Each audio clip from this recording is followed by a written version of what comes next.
All done. All silent. Going. Gone. So congratulations. Welcome to the Current Market Insights podcast, brought to you by Harris Partners Real Estate. Each episode, we chat with real estate author and industry leader Peter O'Malley to discuss the current property market conditions and provide insights to assist you on your property journey.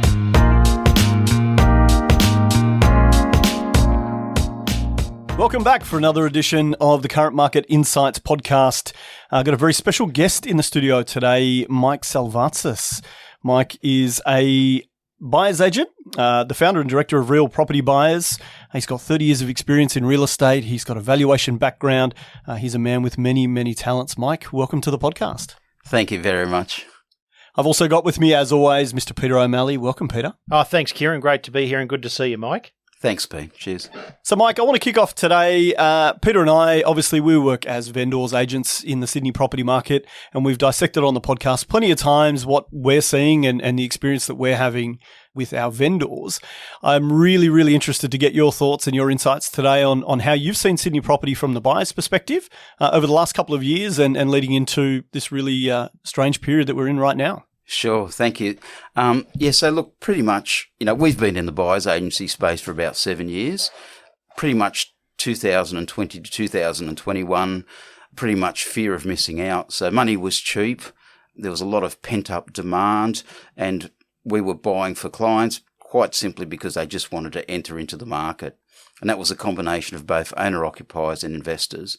Last year pretty much was what we call an adjustment phase. So we saw property prices across Sydney pretty much adjust by about 2% downwards to as much as 25% downwards.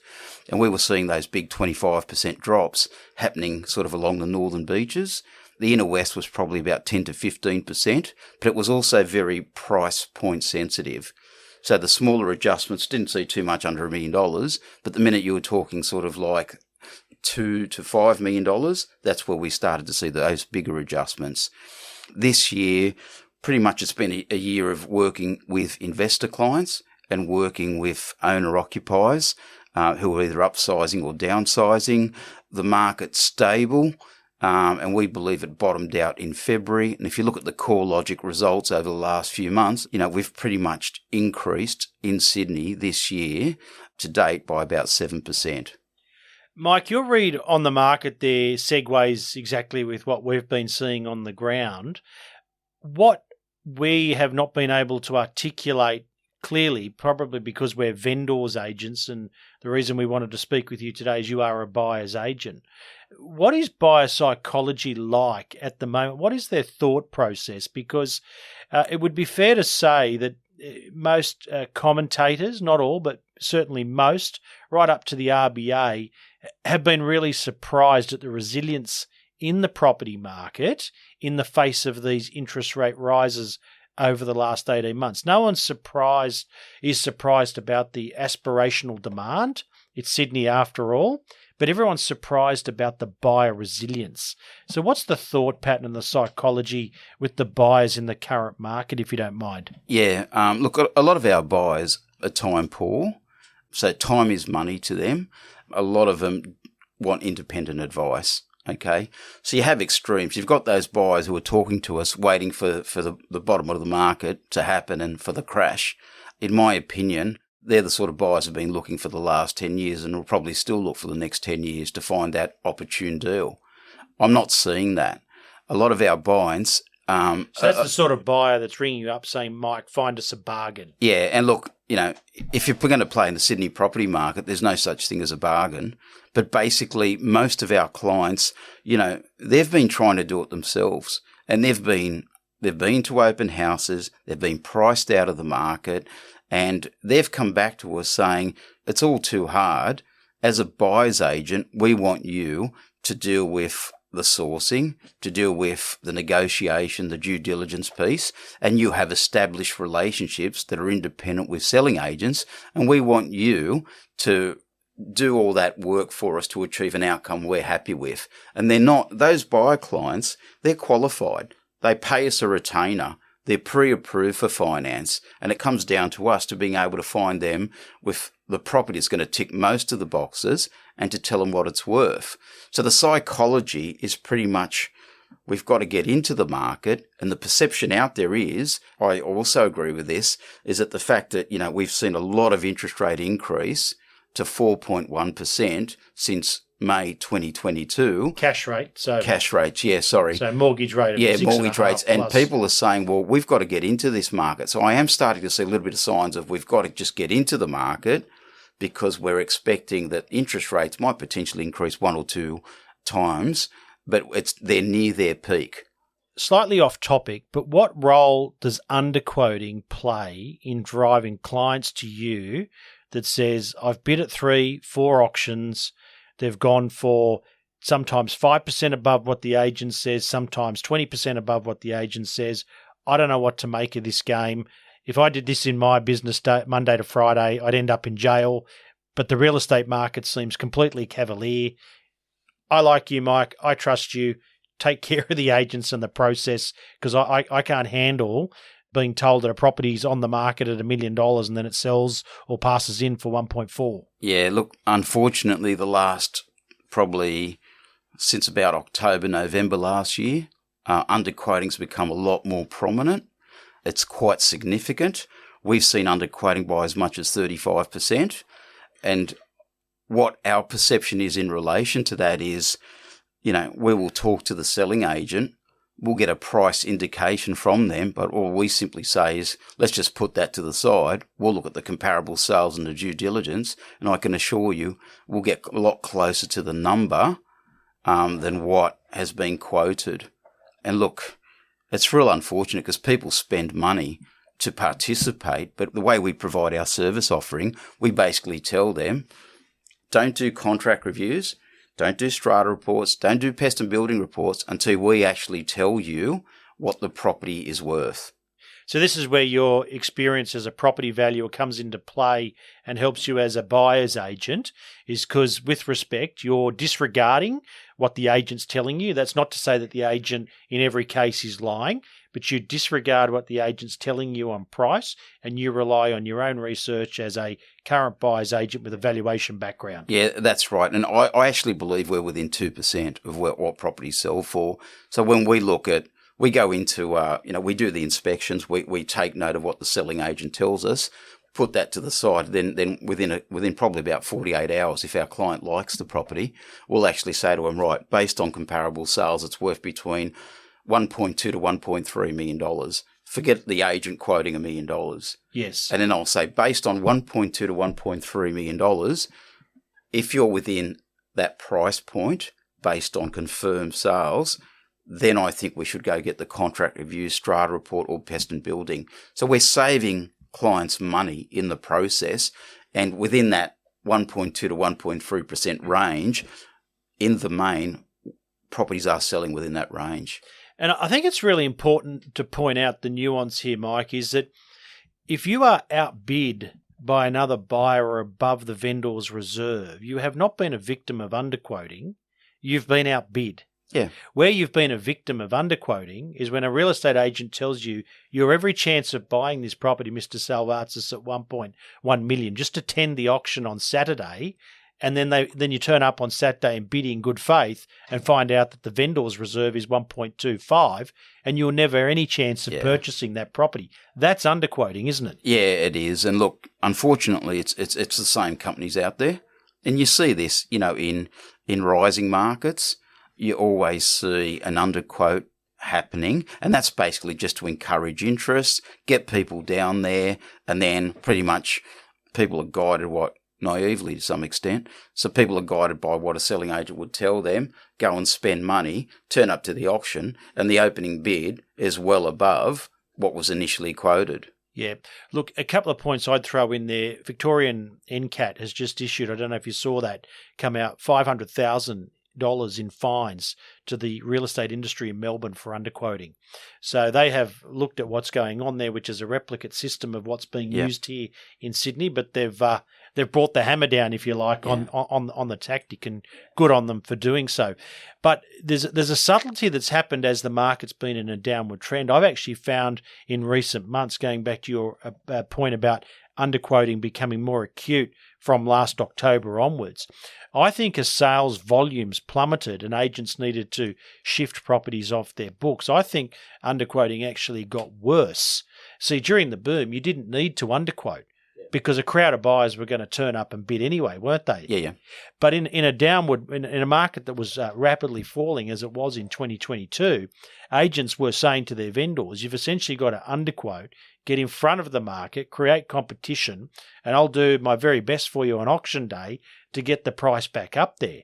Where agents came unstuck is when properties passed in well above their guide price because it hadn't yet reached the vendor's reserve price, where in the boom of 2021, everything was achieving a price that the vendor was happy with. So the agent's underquoting tactic was never fully exposed. Yeah. If Fair Trading was serious about tackling this underquoting situation, they'd have more people on the ground. Look, I suspect people are being priced out based on an expectation on price that was really never at a market level anyway. I do think that if Fair Trading was serious about this, they'd have more people on the ground and follow through. But you'll see that there'll be people that are agitated because they've gone through the process, or buyers that are agitated that they've gone through the process a few times and keep missing out. What I would suggest to them is to potentially, talk to the governing bodies. Yeah. Mike, do you think as a buyer's agent that some agents make the wrong decision about what properties they put to auction? And what I mean by that, whether one's a believer in the auction system or they're not, I want to park that aside for the moment. But I remember going to ARIC, the Real Estate Agents Convention in 2009, and Bill Maloof spoke to the agents and he said, for goodness sake, would you stop auctioning everything? Those were his opening words, essentially. And he's saying, pick your mark as what you put to auction. Some properties are going to have deep competition, and trying to put a one-bedroom unit in a high-rise in suburbia that's got special levies hanging over it to auction is a tad optimistic, fellas. Yeah, and look, it is. It really comes down to understanding the property and understanding the buyer and the market. Not all properties have to be auctioned. I think it's a bit of a conditioning process for some selling agents. But as I said, I've been around long enough to know that not all properties, and especially, you really need to question, if you're buying properties under $700,000, really, an auction campaign, is that really going to justify the cost? But as I said, it is very different out there. I think selling agents tend to lead to an auction situation, and that makes sense to some extent, especially when supply's a lot sort of, when there's more buyers than sort of properties, makes some sense. But the market is smarter than individual buyers. Mike, you mentioned there that one of the things that you're seeing is agents ending up having to condition their clients to get a campaign, an unnecessary auction over the line. For our listeners, can you kind of define what you mean by conditioning? What does that translate to if they're, a seller and they've been through a campaign themselves? What I find is, look, the general perception out there, and this is not always the case, is to condition a vendor to obtain a listing on the property. Okay? Now has to be a range, which is my understanding, within 10%, right? And then property then goes to the market, and the most typical perception out there by buyers is that then they go, and even by vendors to some extent, is that those vendors are going to be qualified down from day one. Okay? And I'll tell you another very interesting trend that we're seeing at the moment. There's no such thing as an asking price anymore. Just a guide? It's all a guide. I've seen 30 years of property, and it was always when there's an asking price where you negotiate down below that.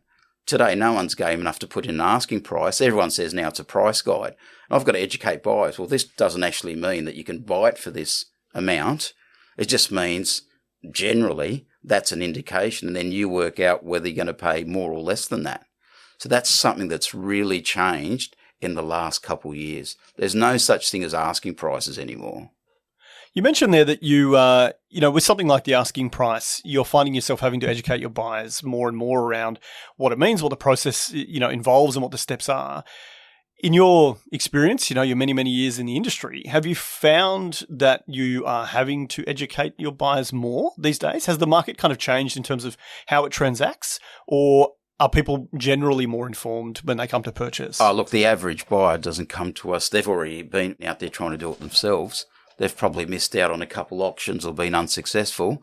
They're then saying, it's all too hard, I can't work it out. Now I need a guiding hand. And we have to educate them. And I think the things that we do quite well is that we do the comparable sales analysis very well. We do the property risk component very well. And I'm not convinced other buyers agents do that property risk component. And the reason is they just haven't been exposed to, for instance, my background is in mortgage valuations, mortgagee possessions. And a lot of buyers agents haven't been exposed to those property risk components. Right. Is there many mortgagee possessions coming through the system, Mike? Yeah, look, we're tracking these actually, and what's really interesting, Peter, is trying to identify them, because what you'll find is that they're not advertised as mortgagee possession in the main, but the reason we're able to identify them is because we do a lot of inspections every week, and the minute you call for a copy of a contract, it then tells you who the vendor is, and the vendor is not Joe Bloggs, the vendor is a bank exercising their power of sale. We're aware of about 6 of them, and for each one of those, we haven't had buyers for them, but basically we did an assessment of what we thought those properties were worth, then we looked at what they actually sold, and I'm confident to say that there was no adjustment because it was a mortgagee possession sale.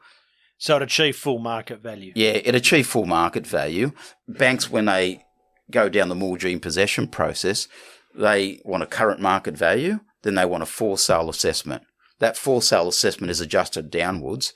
In this market, there's no for sale assessment. And the reason for that is demand is much higher than what the supply levels are. Oh, indeed it is.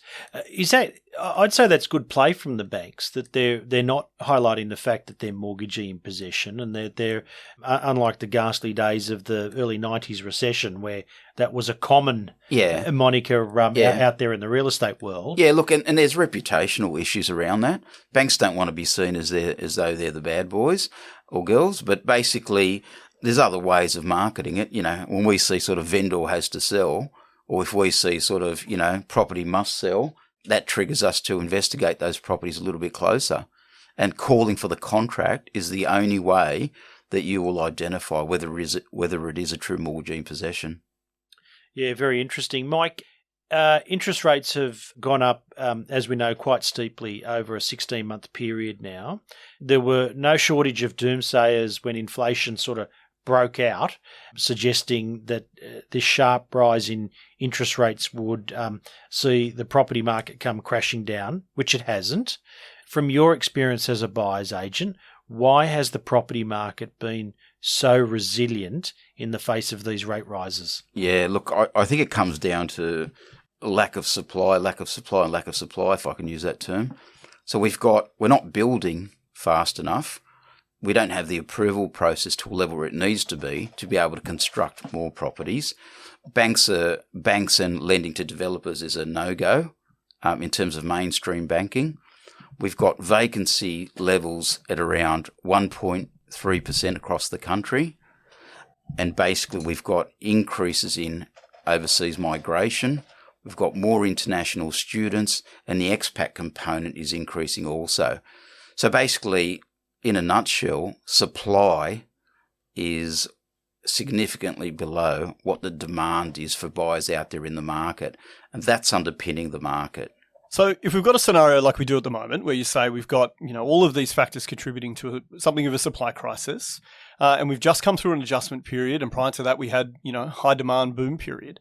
As a buyer's agent, I guess what market scenario results in the highest number of clients coming to you saying, hey, we need help getting into the market? And I guess what's the primary reason in those different scenarios that they're coming to you, Mike? They're coming to us essentially because they're time poor. Okay. So they're time poor. We buy for a lot of doctors, as an example. We buy for a lot of solicitors. We buy for mums and dads. We buy for first-time buyers. So we're buying across a good spectrum. But the fundamental issue is that they're time poor. They want good independent advice. That's the fundamental issue around why the market's really doing well. And that's the key reason as to why buyers are coming to us. So You mentioned, obviously, we've got international demand is changing. We've also, you mentioned expats coming back into the market in Australia. Are you seeing that your type of client has changed over the past, say, 3 years? You know, you mentioned expats specifically, but, you know, we mentioned Chinese buyers previously on one of our podcasts. Are you seeing an influx of buyers like, you know, from different demographics coming and asking Yeah, for help? we are. We're buying for expats who are currently in Singapore, Hong Kong. Basically, they're transitioning or coming back over to Australia. There's normally a 1 or 2 year time lead for that. They want to make sure that they're just coming here. They're not renting, but they're coming here and they're, you know, have somewhere for their kids to go to school, close to services, and they're very well researched, I can assure you. They're very well researched and they've got access to tools that are quite surprising, but they just need people on the ground. And they then, so for those clients, for instance, we would take videos and the level of due diligence, because we've got to pretty much say to them that these are the pros, the cons. So there's a lot more onus that's put on the buyer's agent, right? But as I said, if you do your due diligence piece the way we do it, I think there's nothing that should be a surprise, and we're all understanding of what we're buying. So, Mike, what are you advising your clients to look for in a property aside from their natural wants when you're looking at it on their behalf? What are the sorts of issues that you're saying this is a pro, this is a con, and I encourage you to take this on board before deciding whether you want me to bid at the auction for you? The key fundamentals are still there in terms of if you're buying a house, you want to buy in the best street you can afford, okay? And similarly, if you want to buy a house, you want to buy in the best suburb that you can potentially afford. If you can't afford that, that's okay. Then you need to look at what we call sister suburbs, okay? And we have a lot of our buyers who are very specific on their geography. They come to us on a journey and they say, oh, wow, I didn't even know about that suburb. But it ticks the boxes and I'm happy. I don't have to be stretched on what I'm buying, as an example, okay? And we've seen around the inner west, we've seen those suburbs that are still reasonably good value buying, where, you know, you're not paying a Glebe or Annandale price, which you'll have to pay a premium for just to get into the market, right? But, you know, if we can replicate that location and those features around the land size, around the locational component, around the accommodation, and we can buy them a property and they're not having to be stretched to that level in suburbs that are reasonably good suburbs. They're not the Glebes and Annandales, but they're pretty close, and they have the potential based on infrastructure, aspect, views to change. That to me is good strategic buying also. Mike, styling properties has exploded in popularity, and I've seen styling make poor properties look good, and I've seen not styling make good properties look bad. Yeah. As a buyer's agent, what emphasis do you put on x-raying through the styling of a property and encouraging the client to do their best to disregard the emotional impact where a property is styled? And let's be straight, most poorly presented properties tend to be investment properties being sold off with a tenant in place who's got ill-fitting furniture, etc. And I'm finding in this Instagram world that we now live in, that buyers struggle to see good quality real estate that's probably not presented at its best, maybe because it's tenanted or the owner hasn't put the effort in to presenting it. But it's as good a property as any out there on the market on the day. Yeah. Look, from a styling point of view, you know, styling means emotion, and we try and buy that property without that emotional component, okay? But I think the best thing that we get out of styling, the lay person does not know how to furnish a property, okay? And what we're finding, our buyers will go into, if it wasn't an unstyled property, you know, there'd be questions there around, where's the TV going to go? Where's the lounge going to go? Where's the dining table going to go? So for us, when it's styled, we're not paying an emotional component for it, but it does provide more clarity to our buyer clients and to us in terms of how they're going to furnish it. So I think that's very important. So I do believe there is a difference. So styled over vacant is a clear no-brainer. Yep. What's your view on tenanted? So it's got furniture because it's leased. If the owner is to move the tenant out, they'll lose the income, and then they've got to pay to style furniture. How do you think the market translates between a property that is furnished but not as well presented, but leased out versus the commercial outcome of moving tenants out and styling? In this market, I think you need to provide all the bells and whistles to all properties, right, regardless of whether they're tenanted or whether they're vacant or owner-occupied. Not styling a property, I think, can actually be very detrimental to vendors. From a buyer's point of view, as I said, the only thing we look at is how are we going to furnish the property. And there's a recent example that we looked at where we loved the location, loved the property, but the bedrooms were small, unfurnished. Okay, and the reason that we pulled out of that is because I looked at the 2 bedrooms and I thought, how is the furniture going to go into this place? And I think if it was styled, and it was just an average grade, investment grade type property, but if it was styled, it would have taken those question marks out of the equation. The vendor was a fighting chance. Yeah. Yeah. Mike, just finally wrapping up, what tricks do you see in terms of presentation and what you might call a smother or a quick makeover that vendors use that buyers should be aware of when putting a property to the market that you highlight and you'll highlight to the prospective purchaser? Yeah. Look, painting can be a temporary solution of something that's a bigger issue.